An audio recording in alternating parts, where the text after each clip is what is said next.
आज हम लोग का जो पेपर है वो सीपीसी है। देखिए ये अ, इस बार जो है बिहार के एपीओ में अलग से जोड़ा गया है। बाकी जो जुडिशरी है वो हाई जुडिशरी में आता है, वो तो अपनी जगह आएगा ही। ठीक है। तो ये जो सीपीसी का हम लोग के लिए पेपर जोड़ा गया है, तो सीपीसी में कैसे पढ़ना है, कैसे इसकी शुरुआत करनी है, सारी बेसिक चीज़ को जो लोग नए हैं उसको सीखें। क्योंकि सीपीसी एक ऐसा पेपर है जो बहुत ही टेक्निकल पेपर है। जैसे आप लोग BNSS पढ़ रहे हैं, भारतीय न्याय संहिता पढ़ नागरिक सुरक्षा संहिता पढ़ रहे हैं, वैसे ये पेपर भी बहुत टेक्निकल है, बहुत ही डिफ़िकल्ट पेपर है। इसमें क्या करना है, आपको रटना नहीं है बल्कि इसको क्या करना है, समझना है। तो देखिए सीपीसी जो हम लोग के लिए बनी हुई है, वो बनी है 1908 में। वैसे सीपीसी 1908 के पहले भी 3 बार बन चुकी थी, लेकिन पहली बार जो सीपीसी बनी वो 1908 में बनी। इसके पहले ब्रिटिश पीरियड में पहली बार जो सीपीसी बनी थी, वो बनी थी 1859 में, 1859 में। दूसरी बार जो सीपीसी बनी थी 1877 में, 1877 में। तीसरी बार जो सीपीसी बनी थी 1882 में, 1882 में। यानी 1859 पहली बार, 1877 दूसरी बार और 1882 तीसरी बार। ये तीनों जो प्रकार की सीपीसी बनी थी, इसमें प्रॉब्लम क्या थी? ये रीजनल बेसिस पर था। कुछ क्षेत्रों में लागू होता था, पूरे ब्रिटिश इंडिया में लागू नहीं होता था। पूरे ब्रिटिश इंडिया में ये लागू नहीं होता था, कुछ क्षेत्रों में लागू होता। पहली बार 1908 में जो सीपीसी बनाई गई वो होल द इंडिया के लिए बनाई, पूरे ब्रिटिश इंडिया के लिए बनाई गई। पूजा शर्मा और श्वेता जी, आप लोग अपना कैमरा ऑन रखिए, कैमरा बंद करके क्लास नहीं लिया जाता। उस समय जो 1908 में बनाई गई, ये पूरे होल द इंडिया के लिए बनाई गई सीपीसी। इस जो सीपीसी को ड्राफ्ट किया है, जिन्होंने इसको प्रारूप दिया है, उनका नाम है sir Henry Erlich Richard. Sir Henry Erlich Richard, इन्होंने सीपीसी को बनाया। जो पीटी आप लोग का होता है, प्रीलिम्स एग्जाम, यही सब प्रश्न पूछा जाता है कि सीपीसी को किसने ड्राफ्ट किया। तो सीपीसी को ड्राफ्ट करने वाले व्यक्ति का नाम है सर हेनरी एरलिक रिचर्ड। इन्होंने ड्राफ्ट किया। जब इन्होंने ड्राफ्ट किया तो उस समय इसको पेश किया गया, जहाँ पर वो क्या था, इम्पीरियल लेजिस्लेटिव काउंसिल, शाही विधान परिषद भारत में, इम्पीरियल लेजिस्लेटिव काउंसिल, शाही विधान परिषद में पेश किया गया, जो गवर्नर जनरल का होता था। वहाँ पर इसको पेश किया गया और वहाँ से जो इसको अप्रूवल मिला, वो अप्रूवल इसको जो वहाँ पे मिला, यानी डेट ऑफ सिग्नेचर जिसको बोलेंगे, 21 मार्च 1908। 21 मार्च 1908 को उस समय के जो गवर्नर जनरल थे, लॉर्ड रिपन, लॉर्ड रिपन, उस समय के गवर्नर जनरल लॉर्ड रिपन ने क्या किया, इसको अडॉप्ट कर लिया और उस पर सिग्नेचर कर दिया। तो आपसे पूछा जाए date of adoption of CPC, तो आप बताओगे 21 मार्च 1908। 21 मार्च 1908, इस दिन जो है सीपीसी को अडॉप्ट कर लिया गया और उस समय के जो गवर्नर जनरल थे लॉर्ड रिपन, उन्होंने इस पे सिग्नेचर कर दी। फिर ये जो सीपीसी हम लोग के लिए लागू की गई, वो लागू को गई 1 जनवरी 1909। 1 जनवरी 1909 को हम लोग बोलेंगे सीपीसी को लागू करने की तिथि।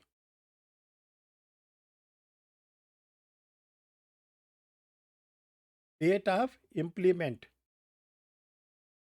लागू करने की तिथि 1 जनवरी 1909।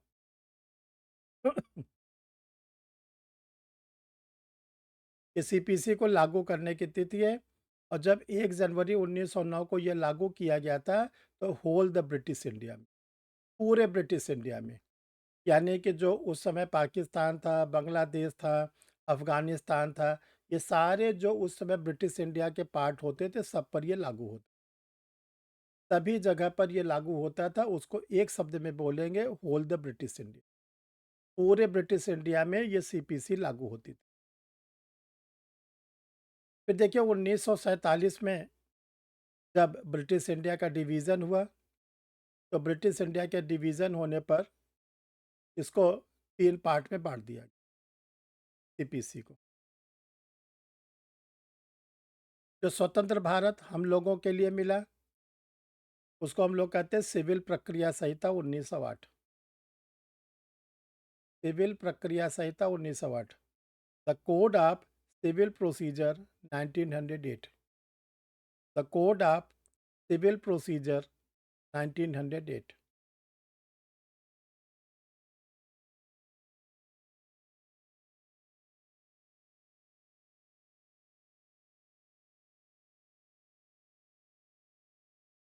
दूसरा जो पाकिस्तान ने अपने लिए बनाया, वो पाकिस्तान ने अपने लिए सिविल प्रक्रिया संहिता बनाया। उसमें उन्होंने लिख दिया पाकिस्तान सिविल प्रक्रिया संहिता।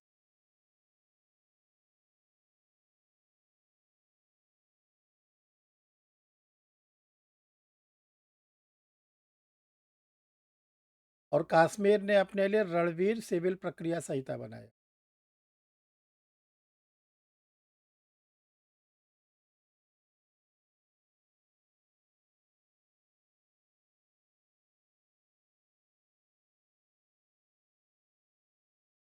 अब आइए हम लोग अपने सीपीसी की बात करें। तो देखिए जो हम लोग की सीपीसी है, जो प्रेजेंट टाइम में इंडिया में रन कर रही है, ये सीपीसी एक्ट नंबर 5 है। 1908 का एक्ट नंबर 5। 1908 में जितने भी कानून उस समय बनाए गए थे, सीपीसी का जो सीरियल नंबर है वो है 5, फिफ्थ नंबर पर। एग्ज़ाम में अगर पूछा जाता है कि सीपीसी का सीरियल नंबर क्या है, तो आप लोग 5 पे टिक लगाइएगा। किस वर्ष का है? 1908 का है। लागू कब हुआ? 1909 में। ये एक-एक चीज़ को आपको सीखना है। अब देखिए जो सीपीसी हम लोग के लिए हुआ, तो ये कहा गया है कि जो स्वतंत्र भारत में सीपीसी है, ये 2 जगह लागू नहीं होगा। पहला तो जम्मू कश्मीर में लागू नहीं होता था, जम्मू कश्मीर। जो हम लोग की सीपीसी थी, वो जम्मू कश्मीर में लागू नहीं होती।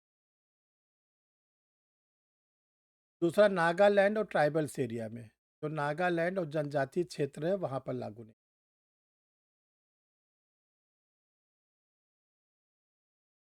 ये 2 जगह पे हम लोग की सीपीसी जब 1947 में हम लोग स्वतंत्र हुए, उस समय हम लोग की सीपीसी लागू नहीं होती थी।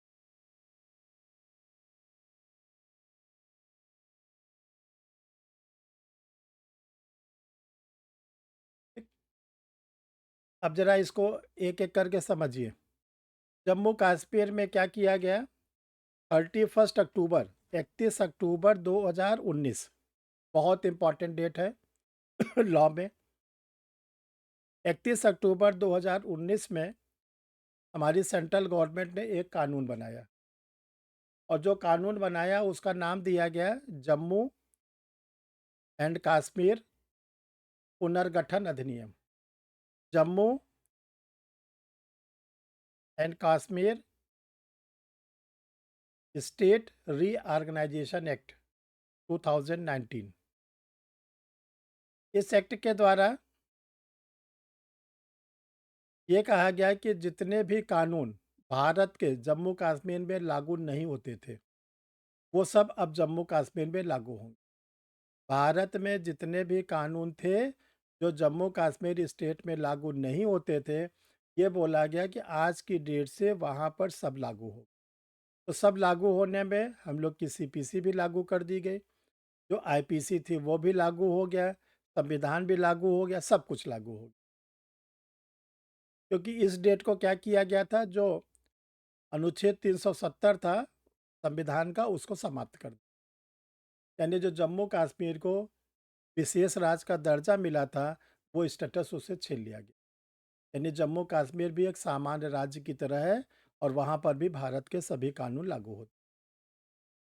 तो आपसे पूछा जाए सीपीसी जम्मू कश्मीर में कब से लागू हुई? आप टिक लगाइएगा बड़े सावधानी से, 31 अक्टूबर 2019। अब आइए नागालैंड।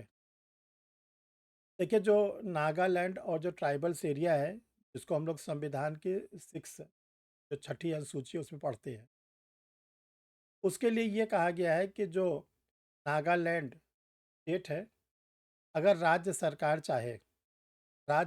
चाहे तो अपने यहाँ सीपीसी को लागू कर, राज्य सरकार चाहे तो सीपीसी के कुछ प्रोविज़न को अपने यहाँ लागू। तो ये जो नागालैंड और उसके जो ट्राइबल्स एरिया हैं, उनके लिए ये छूट दिया गया है।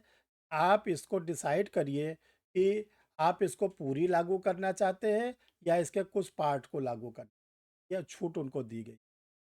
देखो ट्राइबल्स एरिया को क्यों छूट दिया गया है? ऐसी क्या उसमें है? ट्राइबल्स एरिया जो होते हैं, जो लोग ट्राइब्स होते हैं, जनजाति होते हैं, वो किसी भी देश के सबसे मूल निवासी, तो हम लोग कहते हैं आदिवासी। तो जो लोग आदिवासी होते हैं वो उनकी अपनी शुरू से क्या होती है, कल्चर होती है, उनका अपना रहन सहन होता है, उनका अपना पहनावा होता है, और वो धीरे धीरे धीरे धीरे कन्वर्ट हो जाती है कस्टम। जब कोई चीज़ कस्टम हो जाती है तो उस पे जो लॉ होता है वो ओवरराइड नहीं कराता, उस पे हम लोग कानून को प्रभावी नहीं कराते। उसके लिए हम लोग क्या करते हैं, छोड़ देते हैं कि आप अपने कस्टम के अनुसार जीना चाहते हैं तो जिए। ठीक है ना? पहले तो नागालैंड में जितने लोग रहते थे कोई कपड़े ही नहीं पहनते थे। धीरे-धीरे थोड़े बहुत कपड़े सब पहनने लगे, खासकर जो सिविलाइज़्ड हो गए वो पहनने लगे। उसका नाम ही था नागा, लैंड मतलब भूमि, नागाओं की भूमि। जो बिना कपड़े पहने रहते उन्हीं के लिए वो भूमि बनाई गई थी। क्योंकि वो ट्राइबल्स थे शुरू से, इसीलिए उनको क्या है, छूट दिया गया। अब जो हम लोग की सीपीसी है, ये तो देखिए इसका बैकग्राउंड है, इसको बेसिक रूप में जाना जाए। हम लोग की सीपीसी 2 पार्ट में बटी हुई। एक पार्ट को हम लोग बोलते हैं सेक्शंस, धाराएँ, और दूसरे पार्ट को हम लोग बोलते हैं ऑर्डर्स। एक भाग को हम लोग बोलते हैं धाराएँ और दूसरे भाग को हम लोग बोलते हैं आदेश, आदेश। 2 पार्ट में बटा हुआ है। देखिए जो धाराओं की संख्या है वो है 158, 158 धाराएँ हैं सीपीसी।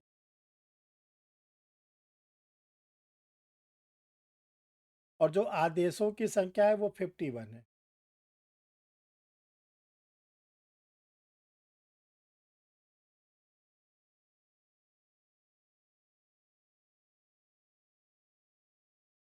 अब देखिए जो धाराएँ हैं, उसमें बताया गया है जो सिविल नेचर के सूट होंगे, जो सिविल प्रकृति के वाद होंगे, उनमें किन-किन सिद्धांतों का पालन करना।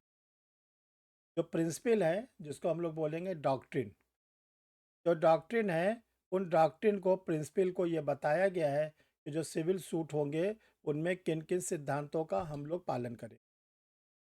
उन सिद्धांतों के बारे में हम लोग एक-एक पढ़ेंगे। जैसे हम लोग सेक्शन नंबर 9 में पढ़ते हैं, सिविल नेचर के सूट किसको बोलते हैं। सेक्शन नंबर 10 में हम लोग पढ़ते हैं, डॉक्ट्रिन ऑफ रेस सब्जुडिस पढ़ते हैं। सेक्शन नंबर 11 में पढ़ते हैं, डॉक्ट्रिन ऑफ रेस जुडिकाटा पढ़ते हैं। सेक्शन नंबर 75 में हम लोग पढ़ते हैं, कमीशन कैसे जारी किया जाता है। 79 में हम लोग स्पेसिफिक सूट पढ़ते हैं। सेक्शन 88 में इंटरप्रीडिएट सूट पढ़ते हैं। ये जितनी चीज़ें हम लोग पढ़ते हैं, उसमें क्या-क्या सिद्धांतों का पालन किया, ठीक है?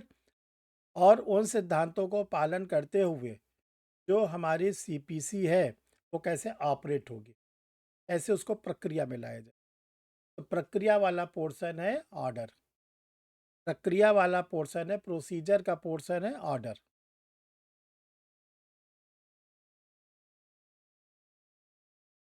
अब देखिए जो सीपीसी हम लोग की है, ये प्रोसीजर है, ये प्रक्रियात्मक भी।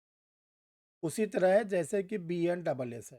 प्रेजेंट टाइम में जैसे हम लोग का भारतीय नागरिक सुरक्षा संहिता रन कर रहा है, इसके पहले सीआरपीसी रन करती थी, उसी प्रकार सीपीसी। जितने भी क्रिमिनल सूट होते हैं, जितने भी क्रिमिनल सूट होते हैं, चाहे वो बीएनएस के हों और चाहे किसी माइनर, उनका ट्रायल कहाँ चलेगा? बीएनडब्ल्यू। उनका जो ट्रायल का प्रोसेस है, यानी एफआईआर लॉस कराना, इन्वेस्टिगेशन होना, ट्रायल चलाना, कन्विक्शन देना, अपील करना, रिवीजन करना, ये सारी चीज़ें कहाँ होती है? बीएनडब्ल्यू। वो कहाँ रन करेगी? बीएनडब्ल्यू। ठीक है। उसी प्रकार जितने भी हम लोगों के सिविल सूट होते हैं, जितने भी हम लोगों के सिविल सूट होते हैं, जैसे भारतीय संविदा अधिनियम, भारतीय साझेदारी अधिनियम, ठीक है, माल विक्रय अधिनियम, transfer of property act, Indian trust act, ये सब के सब सब्सटेंटिव लॉ है। ये सब के सब क्या है? तारवान विधि। अब इनको ऑपरेट करना है, कैसे ऑपरेट होगा? सीपीसी। चाहे वो संविदा भंग होती है, चाहे माल विक्रय अधिनियम में कोई विवाद होता है, चाहे साझेदारी का में कोई डिस्प्यूट होता है, साझेदारों के बीच में होता है, या ट्रांसफ़र ऑफ प्रॉपर्टी एक्ट को लेकर कोई विवाद होता है, जितने भी प्रकार के क्या नेचर के एक्ट हैं, टीपीए है, आपका जैसे हमने बताया कि ट्रांसफ़र ऑफ प्रॉपर्टी टीपीए का है, इंडियन कॉन्ट्रैक्ट एक्ट का है, सेल्स ऑफ गुड एक्ट का है, पार्टनरशिप एक्ट का है, ट्रस्ट एक्ट का है, ठीक है ना? हिंदू लॉ का है, मोहम्मडन लॉ का है। अगर इसका डिस्प्यूट होगा तो जाएगा कहाँ? ये सब के सब कहाँ जाएगा? ये सब के सब जाएंगे सीपीसी। सीपीसी, ठीक। सीपीसी में कैसे ऑपरेट होगा, सीपीसी में कैसे चलेगा, इसके लिए हमको ये देखना पड़ता है सेक्शन नंबर 9। अगर वो सेक्शन नंबर 9 में आता है तभी वो सिविल सूट चलेगा, नहीं तो सिविल सूट नहीं चलेगा। अगर सेक्शन नंबर 9 में आएगा तभी वो सिविल सूट के फॉर्म में चलेगा, और नहीं आएगा तो नहीं चलेगा। ये अपने कॉपी में ज़रा बोर्ड लेटर में लिख लो। कोई मामला अगर सीपीसी के सेक्शन नंबर 9 के अंतर्गत आता है, जिसको हम लोग बोलते हैं नेचर ऑफ सिविल सूट, तभी वो सिविल सूट चलेगा, नहीं तो सिविल सूट नहीं चलेगा। ठीक है, 1 मिनट हम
चलिए अब देखिए, सेक्शन नंबर 9 में अगर आएगा तभी सिविल सूट चलेगा, नहीं तो नहीं चलेगा। जैसे कोई क्रिमिनल सूट कब चलता है? कोई क्रिमिनल सूट कब चलेगा? आंसर दो आप लोग। जब कोई ऑफेंस हो, ऑफेंस बीएनएस से हो। रिलेटेड कोई भी ऑफेंस हो, कैसा ऑफेंस? स्टेट के अगेंस्ट जो बीएनएस के अंदर आता हो, क्यों? अगर जो सेक्शन माइनर बीएनएस में में आए, आता हो, कोई हरा पेड़ काट रहा है तो नहीं होगा ऑफेंस? होगा होगा बीएनएस, अदर रिलेटेड बीएनएस में चीजें। तो नहीं है। तो ये बोलना है कि जिन चीज़ों को एक्ट, किसी भी एक्ट में ऑफेंस के रूप में कोडिफाइड किया गया, जिन भी अपराधों को, चाहे वो मेजर एक्ट हो, चाहे माइनर एक्ट हो, ठीक है, और चाहे लोकल लॉज हो, कहीं पर भी अगर किसी भी चीज़ को ऑफेंस के रूप में कोडिफाइड किया गया, जैसे SC ST एक्ट, वो SC ST एक्ट में आता है। कोई जुआ खेलता है तो गैम्बलिंग एक्ट में आता है। कोई हरा पेड़ काटता है तो फॉरेस्ट एक्ट में आता है। कोई मोटर व्हीकल एक्ट का ऑफेंस करता है, ठीक है, 3 सवारी बैठ के जा रहा है, बिना हेलमेट के जा रहा है, ठीक है ना? रेड लाइट में भी आगे बढ़ रहा है, तो वहाँ पर आएगा, तो उसको हम लोग बोलते हैं क्रिमिनल सूट। तो सिविल नेचर के सूट के लिए ये ज़रूरी है कि आपका जो सूट है, वो क्या सेक्शन नंबर 9 में आता है कि नहीं आता? क्योंकि सेक्शन नंबर 9 का टाइटल दिया गया nature of civil suit, civil प्रकृति के वाद। तो सिविल प्रकृति के वाद क्या होते हैं? 2 चीज़ों से, 2 चीज़ों से रिलेटेड होते हैं, या तो पद संबंधी या धन संबंधी। पद का मतलब होता है टाइटल सूट, पद संबंधी टाइटल से रिलेटेड कोई मैटर है, या धन प्रॉपर्टी से रिलेटेड है, ठीक? धन संबंधी या पद संबंधी। तो मनी से रिलेटेड है, कैश से रिलेटेड है, किसी प्रॉपर्टी से रिलेटेड है, किसी काइंड से रिलेटेड है, वस्तु से रिलेटेड है, कोई पद से संबंधित है, तो ये सब क्या होंगे? सिविल नेचर के सूट कहलाएंगे। ये बात कही गई सेक्शन नंबर 9 में सिविल नेचर के सूट पे। जब सेक्शन नंबर 9 को हम लोग पढ़ते हैं, तो उसमें ढेर सारे जो सिविल नेचर के सूट हैं, उनके बारे में दिया गया है इलिस्ट्रेशन के फॉर्म में, कि कौन-कौन से सिविल नेचर के सूट में आ सकते हैं। तो जो सेक्शन नंबर 9 में सिविल नेचर के सूट में आ सकते हैं, जो 24-25 प्रकार के उसमें दिए गए हैं, तो आपको उसमें देखना है कि कौन-कौन से ऐसे मामले हैं उसमें कोडिफाइड हैं। जैसे संविदा भंग के लिए क्षतिपूर्ति का, अगर ब्रीच ऑफ कॉन्ट्रैक्ट होता है, तो ये तो मैटर कहाँ का है? इंडियन कॉन्ट्रैक्ट एक्ट का है, ठीक है ना? डैमेजेस कहाँ मिलता है? 73 से 75 इंडियन कॉन्ट्रैक्ट एक्ट में। लेकिन हम उसके लिए सूट कहाँ लाएँगे? के लिए हम सूट कैसे लाएँगे? तो उसके लिए सूट हम जो लाएँगे, वो सिविल कोर्ट में लाएँगे। सिविल कोर्ट में सूट लाने की शुरुआत क्या है? आपको बनना पड़ेगा प्लेंटिफ, आपको बनना पड़ेगा वादी, और जो आप वादी बनेंगे, आप लाओगे वहाँ पे प्लेंट, वाद पत्र।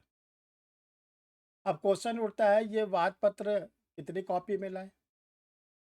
2 कॉपी में दे, 3 कॉपी में दे, 4 कॉपी में दे। तो इसके लिए जब हम इसको पढ़ते हैं, तब हमको कोरिलेट करना पड़ता है। Section 26, order first, order second, order 4, order 6। तो जब हमको जो सिविल के लॉयर होते हैं, वो क्या करते हैं, जैसे उनके पास कोई मामला आया, तो सबसे पहले चेक करते हैं कि सेक्शन 9 में जा रहा है कि नहीं। सेक्शन में 9 में जा रहा है, तुरंत बोलते हैं कि मुकदमा लाना पड़ेगा। अब उसके लिए वो तुरंत किस पे कंसंट्रेट हो जाते हैं? Section number 26, order first, order second, order 4, order. इसमें क्या है कि जो सीपीसी के सूट होते हैं, 2 कॉपी में तैयार किए जाते हैं, और उसमें कंटेंट्स क्या होंगे, फिर विषय वस्तु क्या होगी, उसमें क्या लिखे जाएंगे, कैसे रिलीफ मांगी जाएगी, ठीक है ना? ये सब के लिए हमको ऑर्डर का सहारा, इन सब चीज़ों के लिए हमको क्या करना पड़ता है? ऑर्डर का सहारा लेना। तो ऑर्डर में ये बताया गया है कि जब सिविल नेचर के सूट आप क्या नाम है ड्राफ्ट करोगे, तो उसमें किन किन बातों को आपको लिखना है। जैसे फॉर एग्जांपल, एक एडवोकेट ने सिविल नेचर के सूट को ड्राफ्ट किया, सारी बातें लिख डाला, प्लेंटिफ की ये प्रॉब्लम है, प्लेंटिफ की ये प्रॉब्लम है, सारी बातों को लिख, लेकिन उसने रिलीफ नहीं मांगा, उसने उपचार नहीं मांगा, तो क्या होगा प्लेंट का? खारिज हो जाएगी सर। मेहनत तो बहुत किया वकील साहब ने, सारी बातों को लिख दिया, लेकिन रेमेडीज नहीं मांगा, उपचार नहीं मांगा। तो कोर्ट से जब आप उपचार नहीं मांगोगे, तो कोर्ट आपको पकड़ के उपचार देगा क्या? ये ले लीजिए उपचार, बिल्कुल नहीं देगा आप। तो अगर मान लीजिए नहीं लिखा उन्होंने, तो उपचार नहीं मिलेगा। सारी बातें लिखा, लेकिन प्लेंटिफ के सिग्नेचर नहीं कर, प्लेंटिफ के जो सिग्नेचर होते हैं, वह लिखता है कि वाद पत्र में जो बातें लिखी गई है वो सही लिखी गई है, कोई चीज़ छिपाई नहीं गई है, कोई झूठ नहीं बोला गया है, सारी बातों को लिखता है, और नीचे लिखता है, आइडेंटिफाई करता है कि मैं सिग्नेचर, सिग्नेचर नहीं हुआ तब गया काम से आप प्लेट। सब कुछ आपने किया, ठीक ना? उपचार भी माँगा, सिग्नेचर भी कराया, डेट नहीं डाला, डेट नहीं डाला। किस डेट की है प्लेंट? कैसे माना जाएगा कि कब आपकी प्लेंट है? ये सब चीज़ें क्या होती है, एक-एक चीज़ों को सावधानी से हम लोगों को प्लेंट में ड्राफ्ट करना पड़ता है और फिर उसको हम लोगों को कोर्ट पे फाइल करना। तो देखिए, अगर ये जो सिविल सूट होता है, ये चलता है प्लेंटिफ वर्सेस डिफेंडेंट, वादी बनाम प्रतिवादी। जैसे हम लोगों ने क्रिमिनल सूट पढ़ा था, तो क्रिमिनल सूट अगर पुलिस केस पर है, तब चलता है स्टेट वर्सेस एक्यूज, राज्य बनाम अभियुक्त। अगर हमारा क्रिमिनल सूट प्राइवेट है, कंप्लेंट के फॉर्म में है, तो कंप्लेनेंट वर्सेस क्या नाम है, एक्यूज, परिवादी बनाम अभियुक्त। लेकिन जो सिविल सूट है, ये कैसे चलेगा? सिविल सूट चलेगा वादी बनाम प्रतिवादी, वादी बनाम प्रतिवादी, प्लेंटिफ वर्सेस डिफेंडेंट। प्लेंटिफ कौन होगा? वादी कौन होगा? वादी वह व्यक्ति होगा जिसके क्या हुए, सिविल राइट्स ब्रीच हुए। वादी वह व्यक्ति होगा जिसके विधिक अधिकार का उल्लंघन हुआ, लीगल राइट ब्रीच हुए। कौन से लीगल राइट? पद से संबंधी या धन से संबंधी? पद से संबंधी, धन से संबंधी। अगर उस तरह का मैटर है, तब वो माना जाएगा ये सिविल सूट।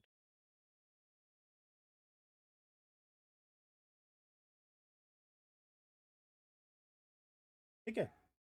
अब देखिए, कोर्ट को ये पावर दिया गया है, कोर्ट को अगर लगता है कि जो एडवोकेट ने अपने क्लाइंट के फेवर में प्लेंट फाइल किया है,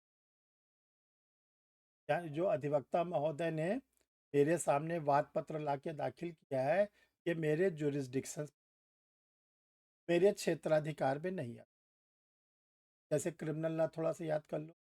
क्रिमिनल लॉ में बी एन डबल एस के सेक्शन 173 में बोला गया, अगर कोई व्यक्ति बिना जुरिस्डिक्शन वाले थाने पर भी चला जाता है, किसी अपराध की सूचना देता है, तो नए वाले कानून में हम लोग को अधिकार मिल गया है कि जो बिना जुरिस्डिक्शन वाले थाने में, वो क्या करेगा, ज़ीरो एफआईआर। ज़ीरो एफआईआर का मतलब बिना क्राइम नंबर के आपके मामले को जीडी में लिख लेगा, जो आपको तात्कालिक उपचार है वो दे देगा, और इसके बाद आपको कहाँ भेज देगा, जो आपका जुरिस्डिक्शन। लेकिन ये अधिकार हम लोग को कब मिला है?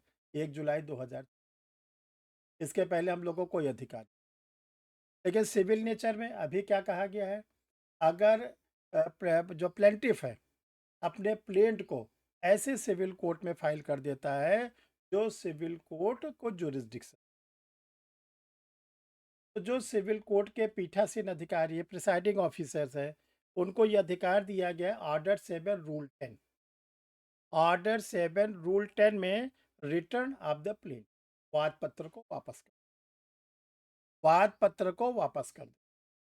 देखो, वाद पत्र को रिटर्न करने का फायदा क्या होता है कि जो कुछ उसमें क्या नाम है, टिकट वगैरह, कोर्ट फीस वगैरह लगी है, सबका सब आपका बच जाता है। आप उसी वाद पत्र को फिर से लेकर कोर्ट से वापस लेके, और आप क्या करो, ले जाके जुरिस्डिक्शंस वाले, क्षेत्राधिकार वाले सिविल जज का फाइल, यानी आपका एक पैसे का नुकसान। ये फायदा होता है रिटर्न ऑफ द प्लेंट में।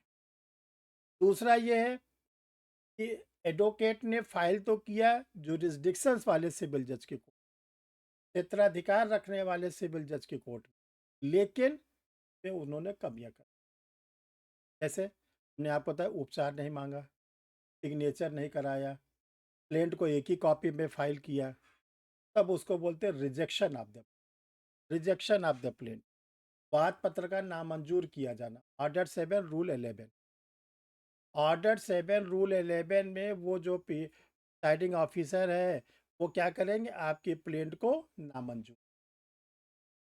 अब अगर आपकी प्लेंट नामंजूर हो गई, तो प्लेंट की कॉपी आपको मिलेगी वापस? अब वो कहाँ जाएगी? रिकॉर्ड रूम में। रिकॉर्ड रूम में। यानी आपके हाथ से जो जितने खर्चे हुए सब चले, तो आपसे पूछा जाता है कि रिटर्न ऑफ द प्लेंट और रिजेक्शन ऑफ द प्लेंट, है, क्या डिफरेंस? तो return of the plaint order 7 rule 10 में होता है, जिसमें प्लेंट की कॉपी वापस कर दी जाती है, वो प्लेंट की कॉपी फिर यूज़, वो खराब नहीं होती, बस वो आप उसको यूज़ कर सकते। Rejection of the plaint order 7 rule 11 में क्या होता है, आपकी प्लेंट को रिजेक्ट करके, रिजेक्ट कोर्ट के करके कोर्ट के रिकॉर्ड रूम में आपको नहीं मिलता, आपको नहीं मिलता। अब देखिए, जैसे हम लोग जब क्रिमिनल लॉ पढ़ते हैं, तो क्रिमिनल लॉ में हम लोगों को बताया जाता है कि 5 प्रकार के जो होते हैं वहाँ पर जज बैठे रहते हैं क्रिमिनल लॉ में। 3 मजिस्ट्रेट के फॉर्म में और 2 सेशन जज के। जो मजिस्ट्रेट के फॉर्म में वहाँ पर रहते हैं, second class judicial magistrate, first class judicial magistrate, chief judicial magistrate, additional session जज और सेशन जज। ये 5 प्रकार के जज जो होते हैं वहाँ पर काम करते हैं। और इसके साथ-साथ वो जो 4 प्रकार के ट्रायल है क्रिमिनल लॉ में, बीएनडब्ल्यूएस में, यही 4 प्रकार के 5 प्रकार के जज लोग उस ट्रायल को सेशन ट्रायल है, सेशन जज सुनेंगे, एडिशनल सेशन जज सुनेंगे। वारंट ट्रायल बाय मजिस्ट्रेट है, ईजीएम सुनेंगे, फर्स्ट क्लास जुडिशियल। तीसरा वाला समन ट्रायल बाय मजिस्ट्रेट है, इसको जो है सेकंड क्लास भी सुनते हैं, फर्स्ट क्लास भी सुनते हैं, ठीक है। जो समरी ट्रायल है, उसको सुनने के लिए सीजीएम और फर्स्ट क्लास मजिस्ट्रेट, ये वहाँ पे फिक्स कर, और इसके बाद उनका जुरिस्डिक्शन फिक्स, कि फर्स्ट क्लास है तो 1 साल तक की जेल देंगे, सेकंड क्लास है तो वो 3 साल तक की जेल देंगे, सीजीएम है तो 7 साल तक की जेल देंगे, ठीक है ना। एडिशनल सेशन जज है, ला द्वारा राइट कोई भी पनिशमेंट दे सकते हैं, लेकिन डेथ सेंटेंस देंगे तो डेथ सेंटेंस का कंफर्मेशन कराना होगा ऑनरेबल। तो वहाँ पे इसीलिए क्रिमिनल की वकालत बहुत आसान होती है, क्योंकि वहाँ पे सब सेट प्रो फार्मा है, ठीक है। एफआईआर हुई, आपने बेल करा दिया एक्यूज, चार्जशीट आ गई, आपने उसका ट्रायल फेस करना शुरू कर। क्रिमिनल लॉ में ऐसा नहीं। क्रिमिनल लॉ में जो आपकी प्लेंट होगी, अब यहाँ पे कौन कौन से जज आपको मिलेंगे, आपको यहाँ पर जज मिलेंगे सिविल जज जूनियर, सबसे छोटे, जो आप लोग बन के जाते हो, तो पीसीएस जे कहते हैं। उसके ऊपर सीनियर सिविल जज सीनियर, वो आपको मिले। फिर इसके ऊपर आपको क्या मिले, अपर जिला जज, एडीजे लोग। इसके ऊपर आपको क्या मिले, क्या नाम है, जिला जज, तो आप लोग डिस्ट्रिक्ट जज। तो सिविल कोर्ट में डिस्ट्रिक्ट जज सबसे बड़े जज होते हैं डिस्ट्रिक्ट लेवल पर। उनके नीचे जो उनके हैंड्स होते हैं, उनको हम लोग एडीजे बोलते हैं, एडिशनल डिस्ट्रिक्ट जज बोलते हैं। फिर इसके बाद जो उनके नीचे आते हैं सिविल जज सीनियर डिवीज़न आते हैं, उसके नीचे जो आते हैं सिविल जज जूनियर डिवीज़न। जब आप लोग डिस्ट्रिक्ट कोर्ट जाओगे तो वहाँ पे ढेर सारे और भी नाम देखने को, कहीं लिखा रहता है जज खफीफा, तो कहीं लिखा रहता है मुंसफ गरबी, कहीं लिखा रहता है मुंसफ सरकी। ये तरह तरह के नाम वहाँ पर देखने को मिलते हैं। बेसिकली वो हैं क्या, सिविल जज सीनियर। सिविल जज सीनियर डिवीज़न को ही कहीं कहीं पे उनको जज खफीफा के रूप में बैठाते हैं, कहीं उनको मुंसफ गरबी के नाम से जानते हैं, मुंसफ सरकी के नाम से जानते हैं। तो ये सब कन्फ्यूज़न क्यों होता है, क्योंकि वो सीपीसी में उनका जिक्र ही नहीं है। सीपीसी में आप ढूंढते रह जाओ मुंसफ गरबी, मुंसफ सरकी, क्या है। तो ये लोग होते हैं सीनियर सिविल जज सीनियर डिवीज़न के जजेस। अब देखिए इसको, केवल आज हम बेसिक चीज़ें बता रहे हैं, फिर बाकी चीज़ें जो है आप लोग को सेक्शन वाइज हम आगे बता देंगे। जो सिविल नेचर के सूट होते हैं, ध्यान रखिएगा। अभी हमने बताया प्लेंटिफ वर्सेस डिफेंडेंट चल, अगर डिफेंडेंट की संख्या 1, अगर प्रतिवादी की संख्या 1, तो जो सेकंड कॉपी बनेगी वो 1, 1+1। देखते हुए एडवोकेट लोग अपने टाइपिस्ट को बोलते हैं 1+1। 1+1 का मतलब एक ओरिजिनल चाहिए और एक उसकी सेकंड कॉपी चाहिए। अगर डिफेंडेंट की संख्या 2, तो 1+2। डिफेंडेंट की संख्या 10, 1+10। तो जो ओरिजिनल कॉपी होती है, ओरिजिनल कॉपी होती है, उसी में स्टैम्प वगैरह सब लगते हैं, कोर्ट फीस वगैरह सब उसी पे लगते हैं। उसी पर सब एफिडेविट वगैरह आप लोग कराते हो। वो कॉपी क्या होती है? अगर कोर्ट ने प्लेंट को एडमिट कर लिया, अगर न्यायालय ने वाद पत्र को स्वीकार कर, तो वो ओरिजिनल कॉपी अपने पास ओरिजिनल कॉपी क्या करेगा? अपने पास वो रख लेगा और उसको क्या करेगा? इंडोर्स कर लेगा अपने पास और उस पे डाल दिया जाएगा वाद संख्या।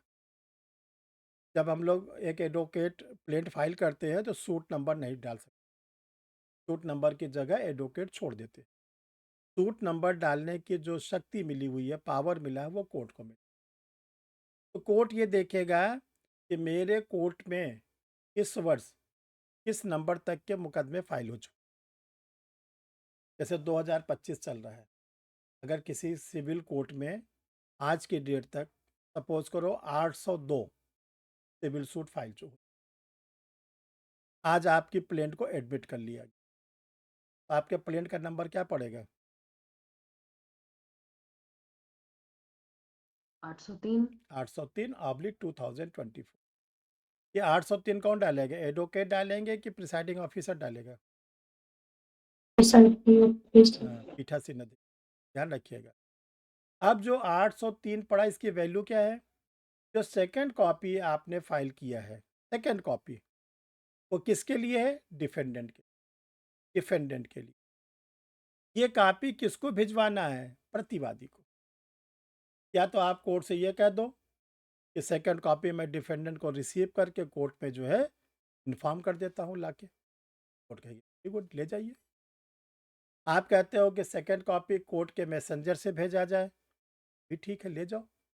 आप कहते हो सेकंड कॉपी को हम स्पीड पोस्ट से भेजेंगे, बाई पोस्ट, वो भी ठीक है, आप ले जाओ। नया कहा गया, अगर आप कहते हो कि मैं सेकंड कॉपी को कोरियर से भेजना, मैं सेकंड कॉपी को फैक्स करना चाहता हूँ, तो ये ध्यान रखिएगा, प्लेंट के एडमिट होने के विदिन 7 डेज, वाद पत्र को स्वीकार होने के 7 दिन के भीतर, विदिन 7 डेज, जो प्लेंटिफ है उनको कोर्ट को ये इन्फॉर्म कर देना है कि मैं डिफेंडेंट को ये कॉपी कैसे भिजवाना। अगर प्लेंटिफ कहता है मैं बाई पोस्ट भिजवाना चाहता हूँ, बाई कोरियर भिजवाना चाहता हूँ, मैं फैक्स के द्वारा भिजवाना चाहता हूँ, तो कोर्ट कहते हैं उसके खर्चे को दी, खर्चा जमा कर।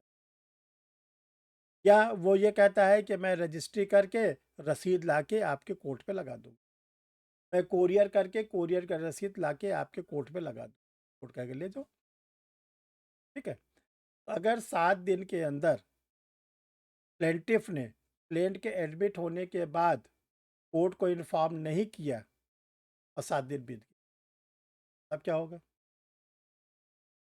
प्लेंट एडमिट हो चुका है, 7 डेज का टाइम दिया गया, अब आपने पहले दिन, दूसरे दिन, तीसरे दिन, चौथे दिन, पाँचवा, छठवां और सातवां बीत गया और आपने कोर्ट को इन्फॉर्म नहीं किया। मैं ये प्रतिवादी को, डिफेंडेंट को ये कॉपी कैसे? तो जो प्लेंट आपका एडमिट हो चुका था, स्वीकार हो चुका था न्यायालय के, अब उसका क्या होगा? कोर्ट क्या उसको अब रिजेक्ट कर देगा या टाइम एक्स्ट्रा टाइम देगा, क्या करेगा? यही सब चीज़ आप लोग से पूछा। टाइम पीरियड ख़त्म हो गया, 7 दिन का समय ख़त्म हो गया। बताइए त्रिपुरारी जी, मालूम है आपको?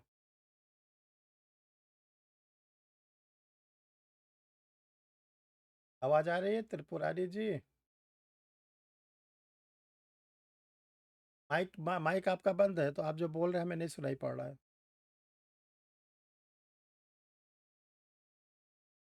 आप प्रैक्टिस में हैं? माइक को खोलिए, जो म्यूट किया उसको अनम्यूट करिए।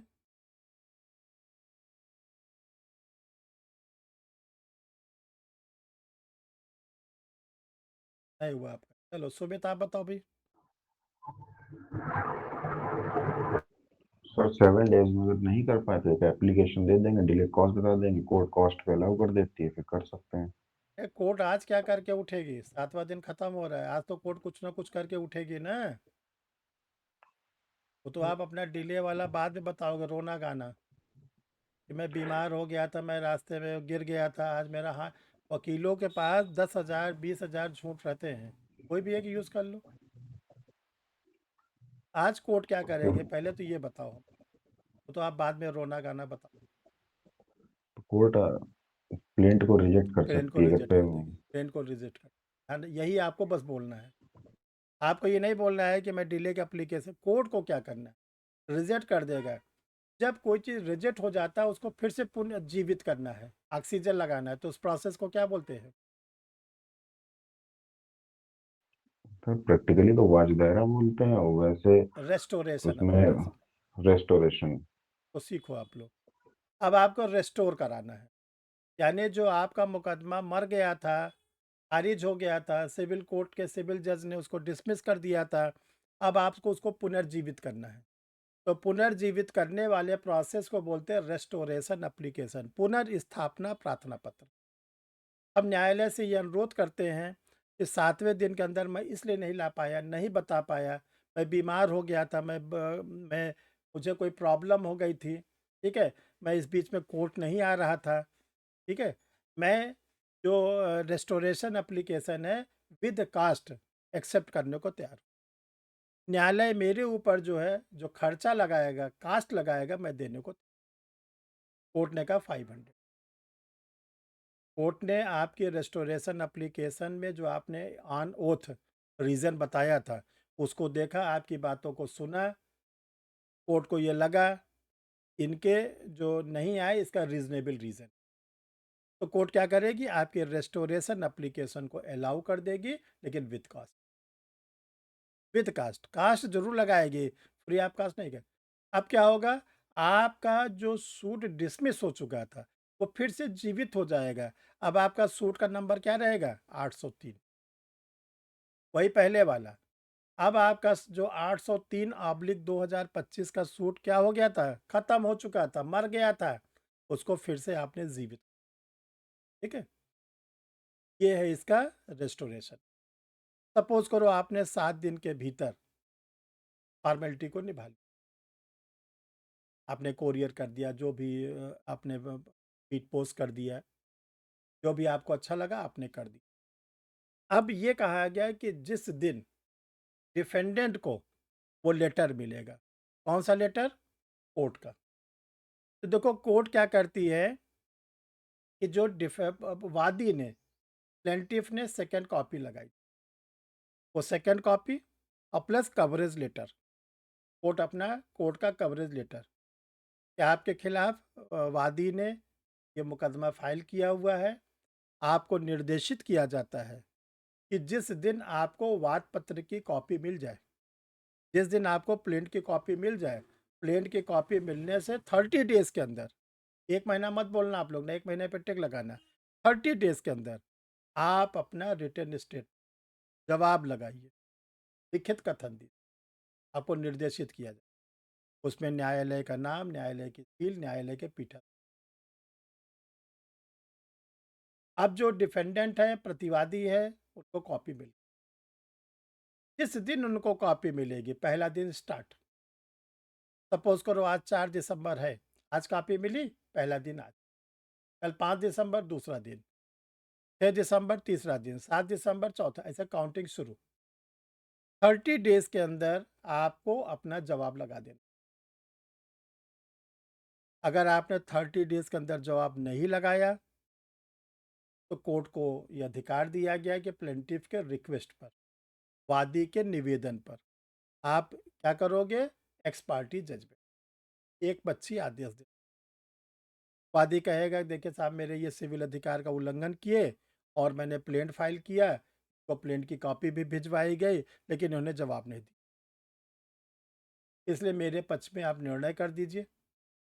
तो कोर्ट क्या कर सकती है, दो काम, या तो रिमाइंडर के लिए आदेश करेगी, एक बार आप फिर से उनको भेजिए, और या कोर्ट एक्सपर्ट। दूसरी चीज़, अगर 30 डेज बीत गया और 31 डेज पर प्लेंटिफ आ गया, प्लेंटिफ के एडवोकेट आ गए और कोर्ट से ये रिक्वेस्ट किए कि 30 दिन के भीतर प्लेंटिफ जवाब क्यों नहीं दे, ठीक, प्लेंटिफ के घर में किसी की डेथ हो गई, प्लेंटिफ को कोई ऐसी बीमारी हो गई जो हॉस्पिटल में एडमिट है, प्लेंटिफ इसमें फॉरेन में है, उसको सम्मन की सूचना नहीं मिल पाई। कोई रीज़नेबल रीज़न अगर दिया, तो जो कोर्ट होती है, वो जो 30 डेज़ बीत गया, उसी में 60 डेज़ को और बढ़ा दे। एक्सेप्शनल कंडीशन में ये हो जाती है कितना, 60 डेज़ और बढ़ जाती है।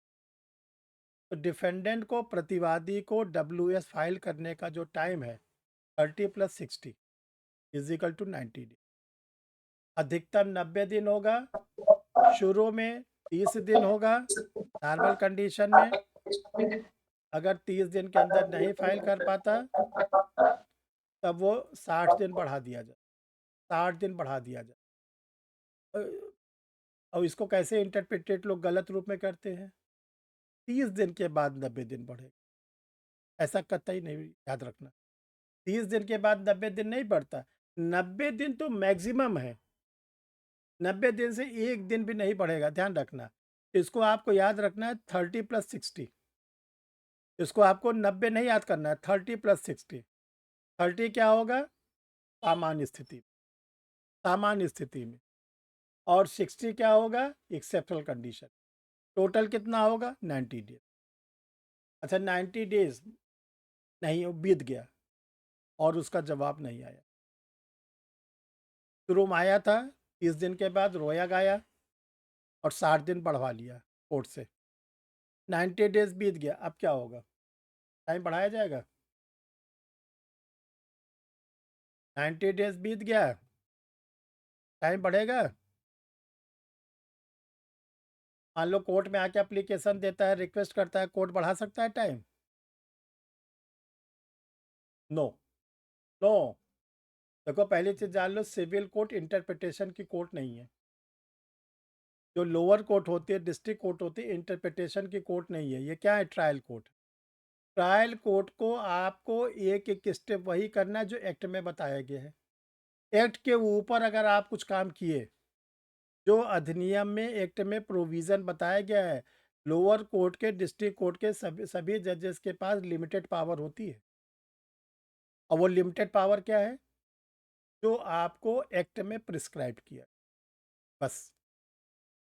हाई कोर्ट के जजेस को, सुप्रीम कोर्ट के जजेस को इनहेरेंट पावर मिली, इंटरप्रिटेशन की पावर मिली, विधियों की व्याख्या करने की पावर मिली।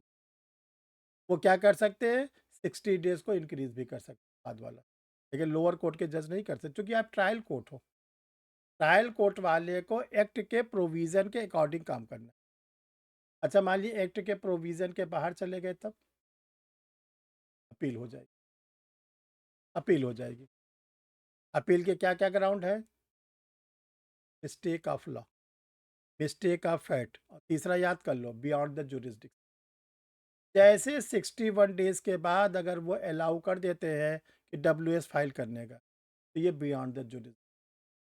आपको अधिकार ही नहीं है, आप तो ट्रायल कोर्ट हो। आपने कैसे इसको 61वें दिन आदेश दे दिया है डब्ल्यूएस फाइल करने। तो न तो आप आंसर देना, और जब सिविल जज वगैरह बन जाना, कभी गलती भी मत।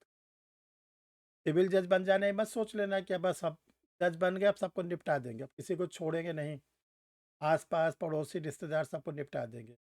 तो कभी ध्यान में रखना, बहुत छोटे से जज बनोगे, बहुत लिमिटेड पावर लेके बनोगे। आपको वही काम करना है जो एक्ट में प्रिस्क्राइब, अदरवाइज़ आपके खिलाफ अपील हो, आपके ऑर्डर की। उस अपील का नाम क्या होगा, बियॉन्ड द ज्यूरिसडिक्शन, अधिकार क्षेत्र, ठीक है?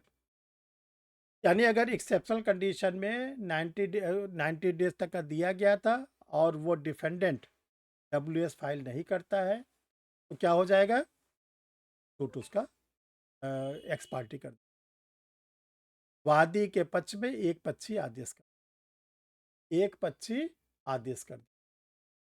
इतनी बात सबको समझ में आ गई? कोई दिक्कत हो तो पूछ लो। चलो, जब तीन तीन चीज़ें बता देते हैं, तो ज़रा ध्यान रखना। 3 लोग होते हैं, एक होता है प्लेंटिफ, एक होता है डिफेंडेंट, और तीसरे होते हैं जज साहब, जिनको हम लोग कहते हैं पीठासीन अधिकारी। प्लेंटिफ अपनी बातों को जो कहता है, उसका नाम है प्लेंट। प्लेंट में जो होता है, प्लेंटिफ अपना स्टेटमेंट देता है, अपना कथन करता है। जो डब्ल्यूएस होता है, वो किसका स्टेटमेंट होता है, डिफेंडेंट का, प्रतिवादी। और जज साहब का स्टेटमेंट क्या कहलाता है? तो जज साहब अपना स्टेटमेंट देते हैं जजमेंट। जज का स्टेटमेंट को बोलते हैं जजमेंट। जज जो अपना स्टेटमेंट देता है, आदेश देता है, उसी को बोलते हैं जजमेंट। जज के द्वारा दिया गया स्टेटमेंट कहलाता है जजमेंट। बात समझ में आ रही है? इसीलिए जब जज और जजमेंट की स्पेलिंग में क्या अंतर है? ई हट जाता है। JUD के बाद जो ई होता है हट जाता है, MENT लग जाता है। ठीक है ना? तो वो क्या है? जज का स्टेट। और जो जज का स्टेटमेंट होता है सिविल नेचर के सूट में, उसको कहते हैं सिविल नेचर के सूट में उसको बोलते हैं आज्ञप्ति। आज्ञप्ति, जो आज्ञप्ति डिक्री दी जाती है, जिसके फेवर में दिया जाता है, वो कहलाता है डिक्री होल्डर, आज्ञप्तिधारी। जिसके अगेंस्ट दिया जाता है, वो कहलाता है जजमेंट डेटा, निर्णित ऋणी। जिस विषय में दिया जाता है, उसको कहते हैं निर्णित ऋण, जजमेंट डेट। ठीक। क्रिमिनल सूट में क्या होता है? कोर्ट ने जजमेंट दे दिया, दोषी या दोष मुक्त। दोष मुक्त कर दिया, एक्विटल कर दिया, उठ गया, गया अपना, सारी कस्टडी खत्म, घूमे टहले। अगर किसी को कन्विक्शन दे दिया तब क्या होगा? क्रिमिनल केस में कोर्ट ने किसी को कन्विक्ट कर दिया, अब क्या होगा? जेल जाएगा। अब जेल जाएगा, जेल जाएगा। ठीक है ना? सिविल नेचर में अलग। सिविल नेचर में जो मुकदमा जीता वो डिक्री होल्डर, जो हार गया जजमेंट डेटर। और जो जजमेंट डेटर है, निर्णित ऋणी है, उसको ये निर्देशित किया जाए इसके द्वारा सिविल कोर्ट कि देखो, जो आपको मैंने जजमेंट डेटर बनाया, निर्णित ऋणी बनाया है, 5,000 का, 10,000 का, 20,000 का, या ये कहा गया कि आप किराएदार हो, मकान मालिक का मकान खाली कर दो, ठीक है ना? इसके लिए हम आपको 30 दिन का समय, 30 डेज। इसको निर्णित ऋणी को कि 30 दिन के भीतर जो आपको आदेशित किया कि वो काम कर लो। अगर आप किराएदार हो और जिसने मुकदमा फाइल किया था वह प्लेंटिफ, वो मकान मालिक है, मकान मालिक ने किराएदार से मकान खाली करने के लिए सिविल सूट लाया, सिविल कोर्ट ने मकान मालिक के फेवर में जजमेंट दे दिया, तो मकान मालिक बन गया डिक्री होल्डर। तो किराएदार से कहा गया 30 दिन के भीतर इनका मकान खाली। अगर कोई डैमेजेस सूट चल रहा है, कोर्ट ने 10,000 रुपये का डैमेजेस डिसाइड किया, 50,000 का डिसाइड किया, 1 लाख का डिसाइड, तो जजमेंट डेटर के ऊपर यह कर्तव्य होता है कि इस भीतर पैसे, ये कोर्ट क्या करती, उम्मीद करके छोड़ती है।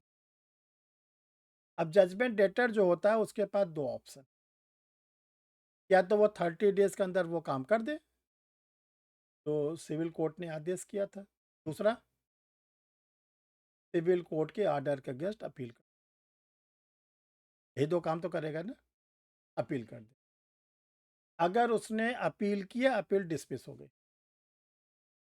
और 30 दिन का समय बीत गया, तब जो डिक्री होल्डर है उसको अधिकार मिल जाता है एग्जीक्यूशन, डिक्रियों का निष्पादन, सेक्शन 36 से लेकर CPC।